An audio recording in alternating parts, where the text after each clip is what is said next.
सच में छींक रोकने से इंसान की मृत्यु हो सकती है? तो पहले ये समझ लो कि छींक आती क्यों है। जब भी हमारी नाक में डस्ट पार्टिकल्स और जर्म्स घुस जाते हैं तब हमारे दिमाग में मैसेज जाता है कि इन्हें बाहर निकालो। तब दिमाग छींक की मदद से इन्हें बाहर निकाल देता है।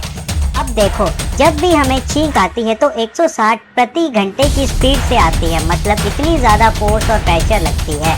अगर तुमने छींक रोकी तो यह प्रेशर तुम्हारी बॉडी के अंदर रह जाएगा और तुम्हें गले में छेद हो सकता है, कान के पर्दे फट सकते हैं, तुम्हारी आंखों की नसें एकदम लाल होकर फूल सकती है, ब्रेन में इन्फेक्शन हो सकता है, पर तुम मरोगे नहीं, शायद।